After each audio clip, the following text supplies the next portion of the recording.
magistrate in the Adam Catzavelos discrimination and hate speech case has recused himself. The South African Human Rights Commission had requested that Naren Sewnarain recuse himself from the matter due to his close ties to the Catzavelos legal representative.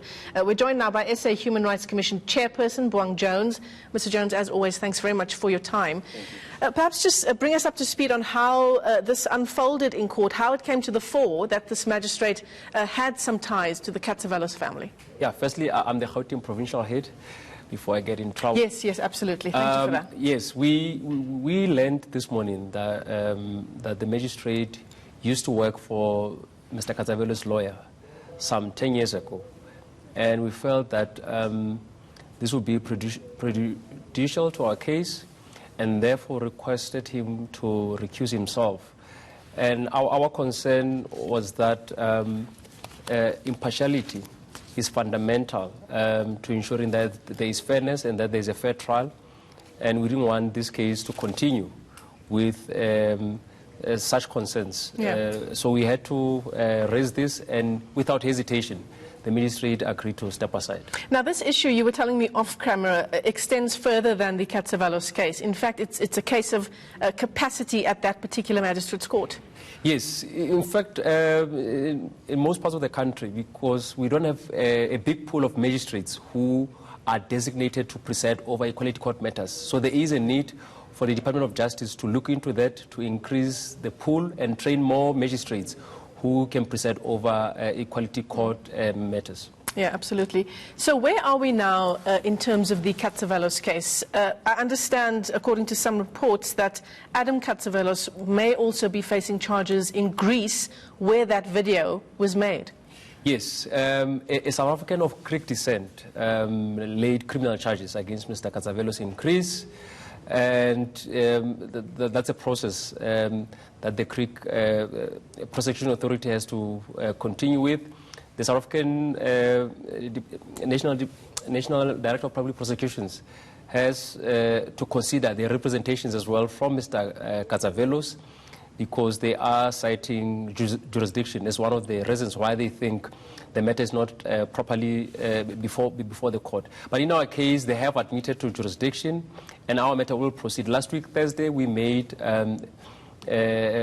contacted Mr. Catzavelos' lawyers and submitted a settlement proposal. In our settlement proposal, we are saying we can enter into a payment plan with Mr. Catzavelos in order for him to pay the 200,000 fine over a period of 20 months.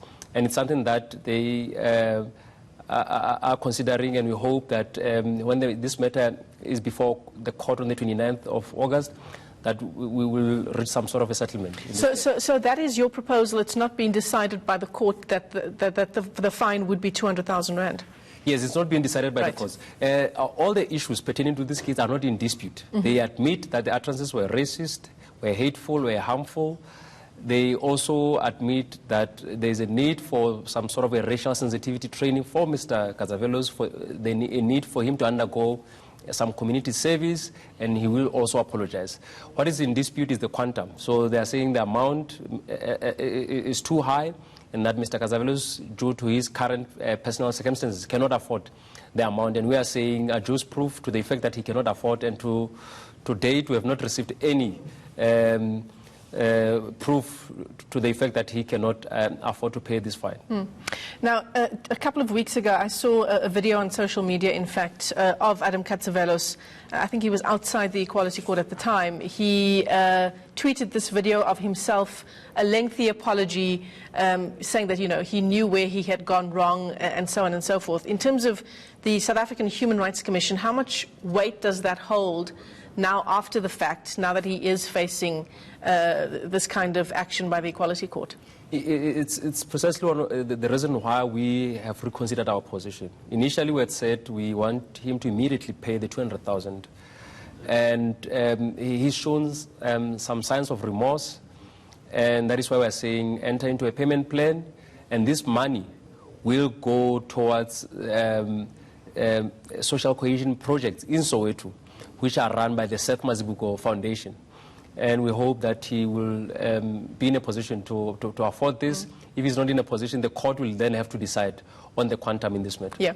Before we let you go, cases like this, like Adam Catzavelos, like the late Penny Sparrow as well, there is so much media attention around it, and the SA Human Rights Commission has been has acted very quickly and very swiftly in cases like that. What is it that the SA Human Rights Commission is hoping to do by pursuing and really vehemently pursuing cases like this? I think one of the key considerations is the underutilization of equality courts. A lot of South Africans are unaware of the existence of equality courts. They are underutilized, despite the fact that we've seen a surge in racist related conduct over the years. If you look at our trends analysis report, it does show that racism remains the top-ranked complaint that we receive as a Human Rights Commission. It's something that really concerns us, but we also want to use these courts in order to deter and racists and people who still discriminate against others based on other listed grounds.